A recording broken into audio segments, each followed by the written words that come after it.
Congrats, Alex. Were you surprised how straightforward it was, considering what an incredibly talented opponent Matteo is? Yeah, look, I mean, I was definitely going in ready for a battle, but I'll happily take that result.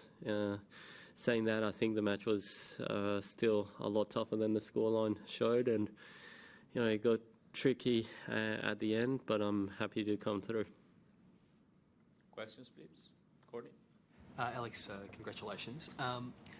The shift to indoors, does that throw up any differences or different challenges for you when you're going up against someone like that? Were you thinking that could be a good thing or a potential negative given... It definitely changes a lot. I think Matteo is an indoor player. I think he's got very good firepower, and he's very good when the ball's not really moving and in the slot. So I did find it, playing an indoors probably a little bit harder to get the ball moving and out of his strike zone. But saying that, I'm very happy how I was able to adapt and manage the conditions and come up with a quality win. Alex, how big is the belief in yourself right now, and how does it compare to other times in your life when you've gotten on rolls and you've been playing and been feeling the ball in the way that it seems like you're feeling the ball right now? Yeah, obviously I think nothing can give you more belief than winning matches, and especially good matches, and I think that's what I've gotten this year. So saying that, I feel in a good position where maybe I know if I don't bring my A game, I still got plenty to show, and I've won enough matches this year to kind of know how to win certain types of matches, and I come to terms with not having to play perfect tennis out there, but just do enough to get the job done. And it's definitely I'm playing probably my best tennis. I'm feeling great mentally and physically, and happy to be in the next round. Alex, Leighton was asked to rate out of 10 where you were at, how close you were to your best. He gave you an 8. What would you give yourself today? Today's match, or just today and probably the first 2 rounds? Yeah, look, in a way I'm always going to be my harshest critic, right? That's never going to change. It doesn't matter where I am in the world or what I'm doing. So I do think I've got more to give, and I really would like to show what I'm capable of. I think so far I've done what I needed to do to win the matches. It hasn't been probably the prettiest of levels or my best level, or I've played 2 opponents where maybe I haven't been allowed to be as aggressive as I would like, because they've got a lot of firepower, but I do think I've got a lot more to show. You won 11 games in a row at one stage. When you have that kind of momentum, does it feel like you're almost unbeatable? Yeah, I mean, something that I'm very proud of is my willingness to try and win every single point, and that's something that no matter what the scoreline is, I'm constantly drilling myself that I need to win the next point, and I need to win the next point. And I am a little bit disappointed in myself for losing focus in the 3rd set there, but again, I thought it was a pretty good level throughout the whole match. I had a little stint where I lost my focus and got broken in the 3rd set and made things a little bit more complicated than I probably should have. But it does feel very good when you're winning a lot of points in a row. Alex, there's been a lot of discussion about whether it's appropriate for Zverev to be sitting on the Players' Council. What's your take? Well, my take is that I'm good at playing tennis, and I'm not good at making political decisions. So I'm going to stay out of it and focus on playing tennis. Behind. Alex, this isn't the first time you've played a day match, obviously, but we know that night matches are prime time. Do you have a preference between the two? Well, I think they're completely different matches when it comes to conditions and depending on the weather as well, right? Obviously, at night it's a little bit cooler and a little bit deader conditions, and sometimes if you've got a hot day here in Melbourne, it's rapid conditions out there, and I feel like the court's playing quite quick, so it kind of depends a lot on the type of opponent you're playing, but I mean, anytime I get a chance to play on RLA, it's a special moment, and you know, just again walking out there, seeing a full packed crowd all supporting me, it's a pretty good feeling, and I'm hoping to play a lot more matches on that court. No, sorry.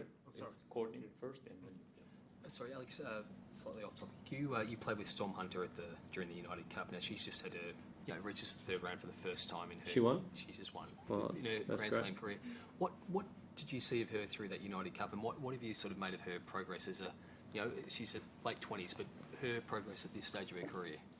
Well, I think I told her there I was so impressed with her level in the mix. I thought it was unbelievable, and the tennis she played throughout whole of United Cup, and you know, I think it's a pretty amazing achievement what she's accomplished, considering the lack of preparation she was able to have going from United Cup straight into qualifying. So I think that needs to definitely be mentioned and taken into account. And now she's in the third round of singles, which is great. And you know, hopefully this gives her the belief to pursue the singles career a lot more.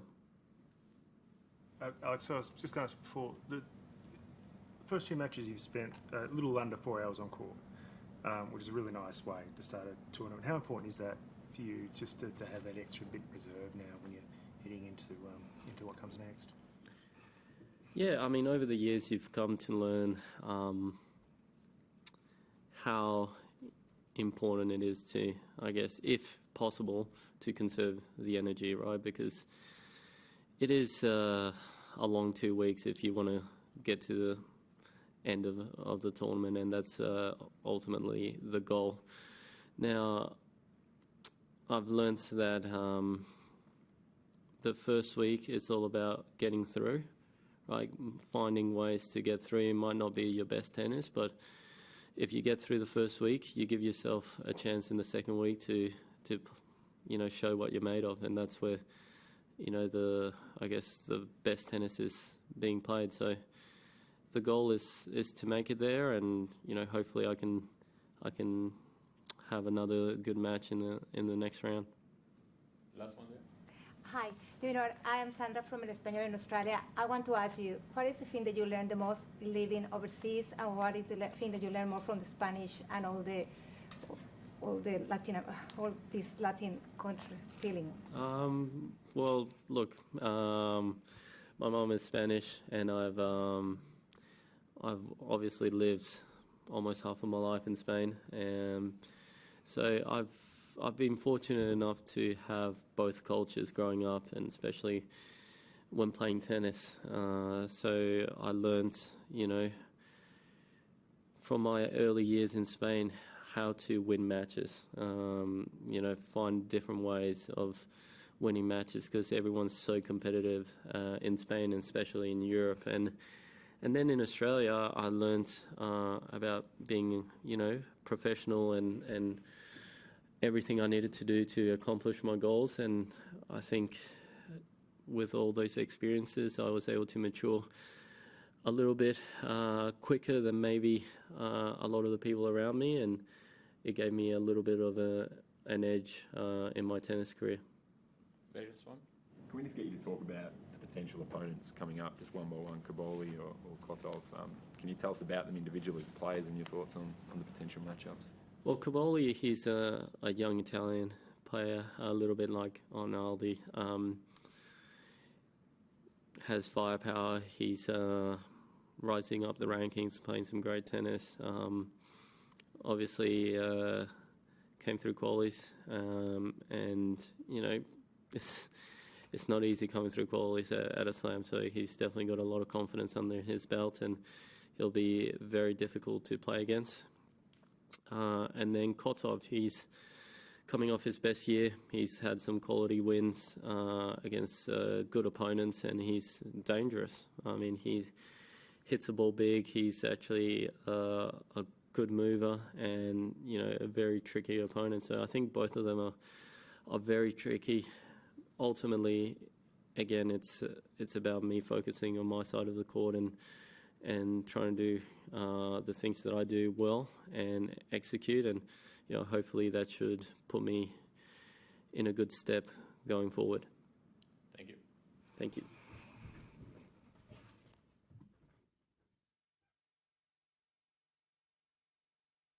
Wide World of Sports is your home of the Australian Open. With highlights of every match of the AO, the on-court interviews, and every day with the morning serve, you'll be ahead of the game. So click that subscribe button so you don't miss a thing this Australian Open.